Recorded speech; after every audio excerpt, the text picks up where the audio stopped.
देवो भव गुरु देवो भव यतुहता समीहते ततूनो अभ्यं कुरु संगम कुरु प्रजाभ्यो अभ्यं न पशुभ्यः अंबिके अम्बालिके नो मानयाति कंचन सतसक वधिकांकांपीलवासिनीं। मैं डॉक्टर प्रणाम संस्कृत देवी सहायक प्रोफेसर कीर्तन कामाख्या संस्कृत महाविद्यालय महरेल मधुबनी। आज 13 अगस्त 13/8/2020 ईस्वी।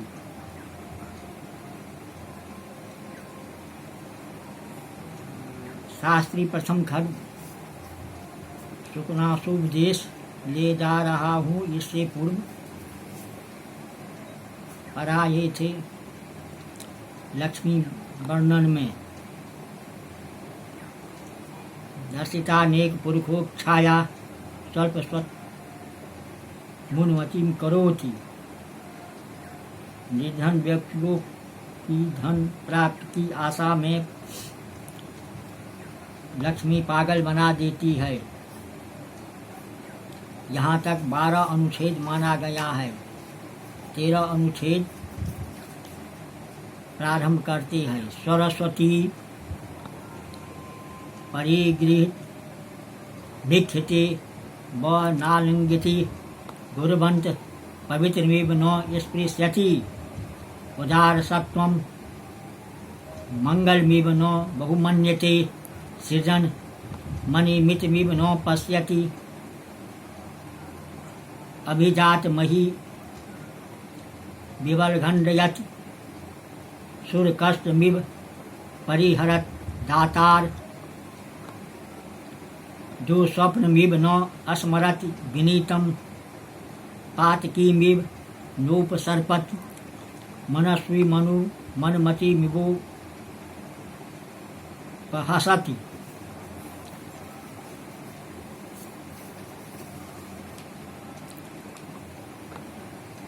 कहता है व्याख्या सरस्वती परिगृहित भिक्षते वा नालिंगति। इस गद्यांश में लक्ष्मी की अवगुणता तथा अविवेकशीलता का वर्णन करते हुए शुकनास चंद्रापीर से कहता है कि यह सरस्वती के कृपा पात्र अर्थात विद्वान मनुष्य का ईर्ष्या से ही मानो आलिंगन नहीं करती। गुरुमंत्र पवित्र में न स्पृश्यति।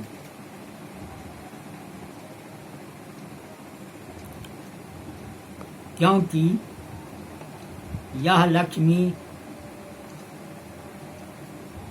उलूक बहाना है, अतः उसके संपर्क से इसकी वृद्धि भी भ्रष्ट हो गई है। इसी से इसे अच्छे बुरे का ज्ञान नहीं है।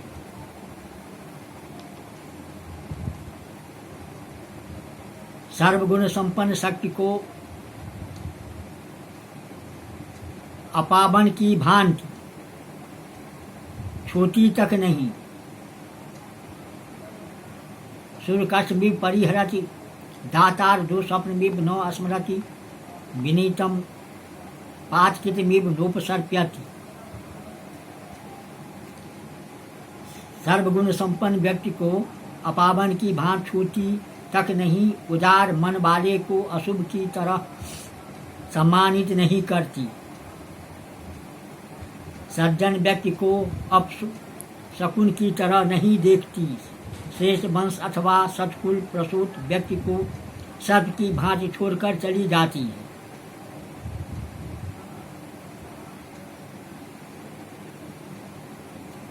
बहादुर व्यक्ति को कांटे की तरह त्याग देती है। दानी को दूर बुरे सपने की तरह याद भी नहीं करती। विनम्र तथा विनयशील के पास पातकी की अथवा पापी की तरह नहीं जाती। स्वाभिमानी व्यक्ति का पागल की भांति उपहास करती है। यह गद्य बहुत लक्ष्मी का अवगुण वर्णन है। सरस्वती परिगृहीत नृप्यते वा नालिंगति। गुरुवंत पवित्रमेव न स्पृशति। उदारसत्वं मंगलमेव न बहुमन्यते। सृजन मणिमतिव न पश्यति अभिजात महिमिव लंघयति सुरकंठमिव परिहरति दातार जो स्वप्नमिव न स्मरति विनीतम पाटकितमिव लोपसर्प्यति मनसुनि मनु मत विवोप हसति। इस तरह से लक्ष्मी का अवगुण करते हुए सुखनाथ चंद्रापीठ से कहता है 13 अनुच्छेद आगे 14। यह गद सब बहुत महत्वपूर्ण है। आगे परस्परम विरुंध चंद्र डालमिव दर्शयन्ति प्रकटयति जगतनिव चरितम तथा ही सतसमूह मारबुद मुपजन त्यजति जाद मुपजनयन्ति उन्नति माद दधानापि नीच स्वभावा बाता मा विस्करोति तोयराशिक संभवापि चेष्णां संवर्धयति ईश्वरतां दधानाप्य शिव प्रकीत्वा माप्नोति बलोपचय माप हन्त्यन्ति लघिमाना मापादयति अमृत सहो दरापि कटु विपाका विग्रह वत्य प्रत्यय त्यक्ष दर्शना पुरखोत्तम मारतापि खलदन प्रिया रेणुमयीव स्वच्छमपि कलुषी करोति।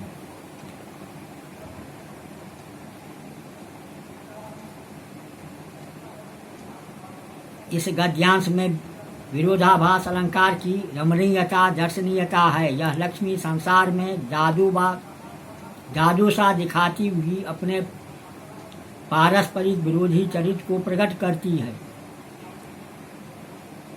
उदाहरण स्वरूप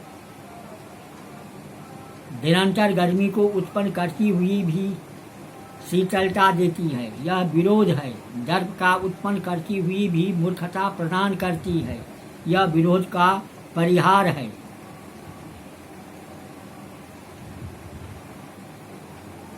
उन्नत को धारण करती हुई भी नीचेपन को प्रकट करती है। यह विरोध है। उत्कर्ष को धारण करने पर भी दूषित मनोवृत्ति प्रकट करती है। यह विरोध का परिहार है। समुद्र से उत्पन्न होकर भी पिपासा को बढ़ती है। यह विरोध है। धन प्राप्ति की लोलुपता का बढ़ाती है। यह विरोध का परिहार है।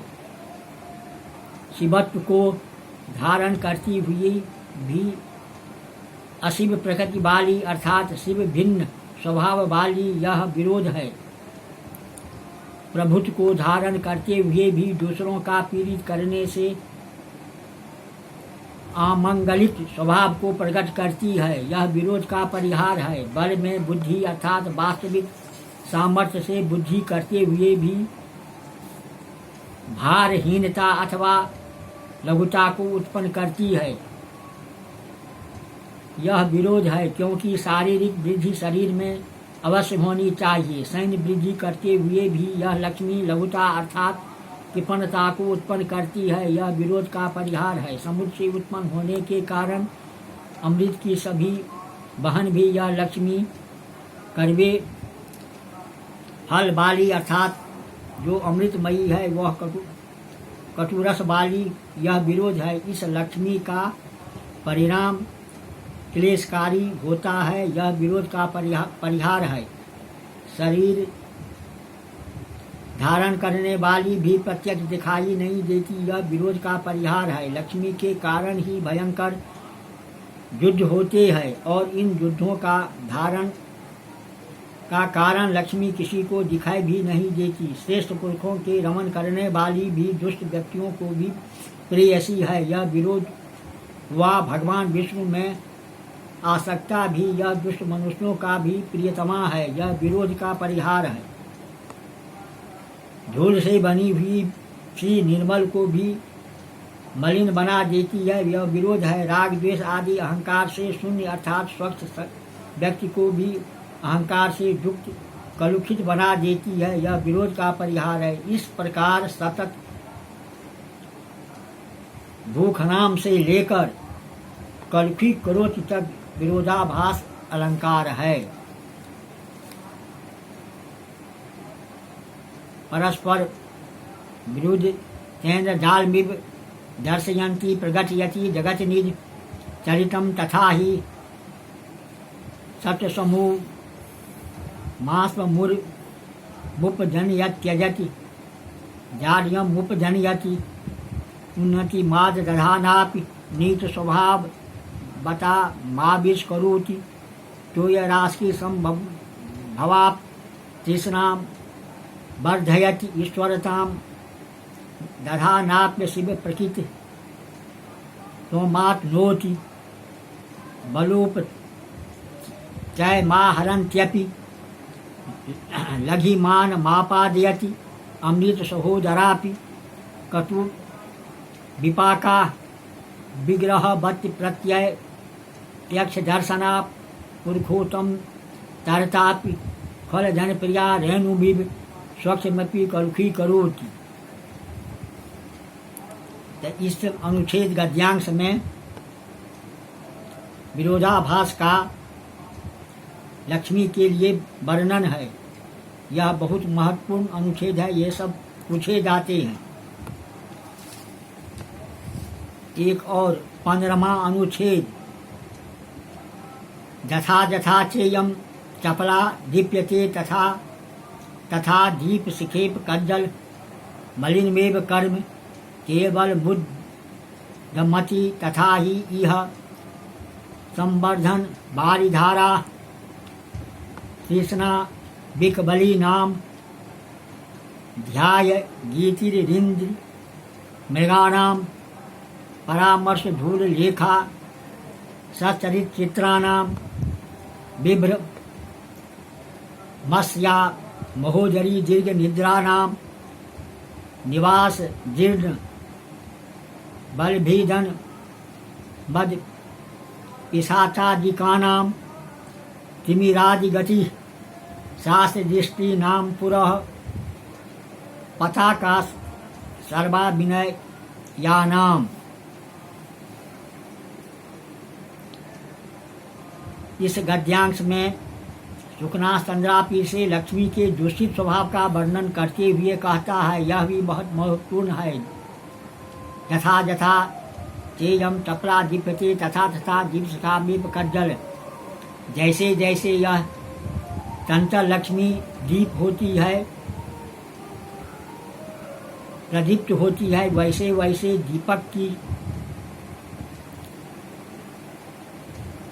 लौ की भांति काजल जैसे काले काले कर्मों को ही केवल उगलती है, क्योंकि यह लक्ष्मी तृष्णा रूपी बिखैली बेल अथवा लताओं को बढ़ाने वाली जल की धारा है, इंद्रिय रूपी हिरणों को वध करने वाली शिकारियों का गीत है, सदाचारियों के चित्रों को ढकने वाली धुएं की रेखा है। अर्थात जिस प्रकार धुएं से चित्र धूमिल हो जाते हैं, उनकी सौंदर्यता नष्ट हो जाता है, उसी प्रकार लक्ष्मी भी सदाचारी को दूषित कर देती है।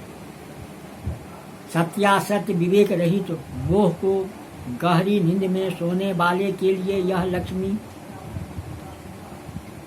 विलास भारी आनंददायक सज्जा अथवा पलंग है। अर्थात लक्ष्मी के कारण मोह निद्रा उत्पन्न होती है, जिससे मनुष्य को ज्ञान की प्राप्ति नहीं होती। धन के गर्भ से पूर्ण राक्षसियों की यह शयन करने की टूटी फूटी अटारी है। शास्त्र रूपी नयनों के लिए यह रतौंधा नामक रोग है। समस्त अग्नियों उदंडदाताओं अथवा दुराचारों के आगे चलने वाली यह लक्ष्मी झंडों की भांति है। जिस प्रकार पताका अपने पीछे आने ढालों को सूचना देती है, उसी प्रकार यह लक्ष्मी रूपी आगे चलने वाली झंडी अपने पीछे आने वाले दुष्टों दुराचारियों झूठों अथवा लंपटों की सूचना देती है।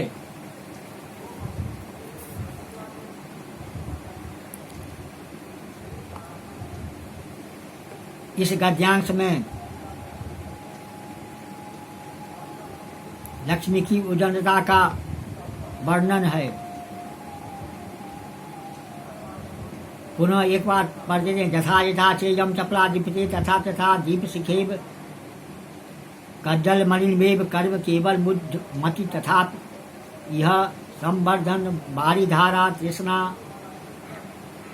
बिखिल बलि नाम व्याध गीति रिंद्र मृगाणाम परामर्श धूल लेखा में सच्चरित चित्राणाम विभ्रमस्या बहुजरी दीर्घ निद्राणाम निवास जीर्ण बल मधि धन मद पिशाचादिकानाम तिमिरादि गति शास्त्र दृष्टिनाम पुरः पताका सर्व विनयानाम।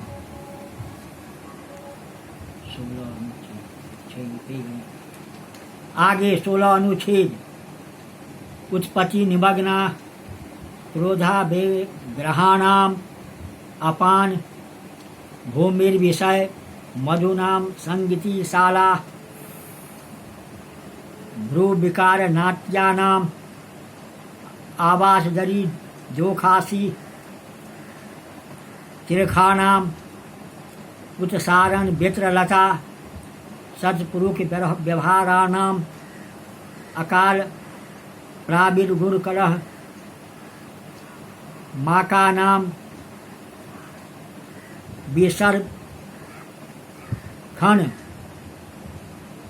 भूलोर का पवाद विस्फोटक का नाम प्रस्तावना कपट नाटकस्य कदलिका काम की किरणः बध्यशाला साधुभवस्य राहुदिव्या धर्मेन्द्र मंडलस्य। यह भी वही है अवगुण का वर्णन लक्ष्मी का। चंद्रापीठ से सुखनाथ लक्ष्मी के अवगुणों का वर्णन करते हुए कहता है कि यह लक्ष्मी क्रोध के आवेग रूपी मगरमच्छों को जन्म देने वाली नदी है। जिस प्रकार नदी में मगरमच्छ उत्पन्न होते हैं उसी प्रकार लक्ष्मी के द्वारा क्रोध की भावनाएं उत्पन्न होती है। लक्ष्मी ज्ञान व्यक्त अभिमानी होता है। जहाँ उसके धन के अभिमान में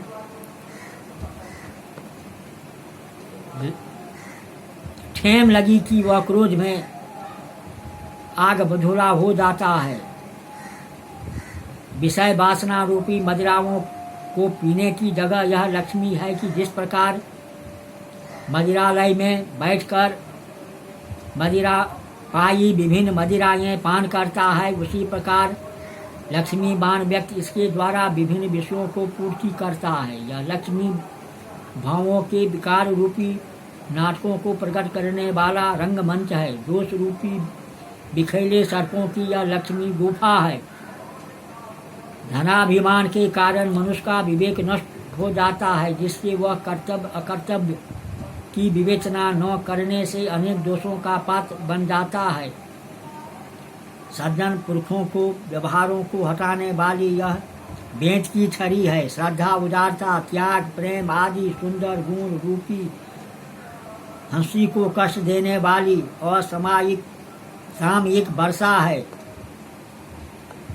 लोट निंदा रूपी होरों को फैलने की भूमि है। यह लक्ष्मी की सहयोग से ही मनुष्य जघन्य अपराध करता है जिससे संसार में उसकी निंदा सर्वत्र फैलती है। यह लक्ष्मी छल द्वेष कपट आदि जुगुण रूपी नाटक की भूमिका है। काम रूपी हाथी की यह नेत्रों की वाटिका है। लक्ष्मी के कारण मनुष्य में कामुकता का पूर्ण रूपेण विचरण होता है।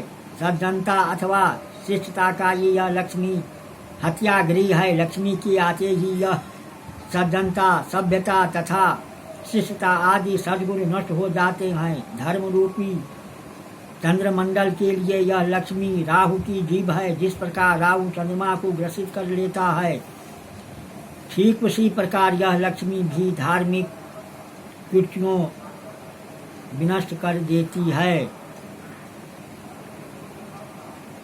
दोनों एक बार पढ़ देते हैं। व्युत्पत्ति निमग्ना क्रोधा बेग्रहाणाम अपान भूमिर विषय मधुनाथ संगीत लता भ्रू विकार नाट्यानाम आवासजरी जोखासी तीर्थानाम उत्सार बेतलता सतपुरुष व्यय व्यवहाराणाम अकाल प्राविद गुणकल मकानाम विसर्घन भूमि लोकवापाद विस्फोटकानां प्रस्तावना कपट नाटकस्य कदलिका कामकिरण बाध्यशाला साधुभवस्य राहुर्जिह्वा धर्मेन्दुमण्डलस्य छात्र छात्राओं सुखनाशु गद्य कठिन है। यह जो आज हुआ है 3 अनुच्छेद, यह महत्वपूर्ण लक्ष्मी के अब दोनों का वर्णन है, अपना पढ़ना है।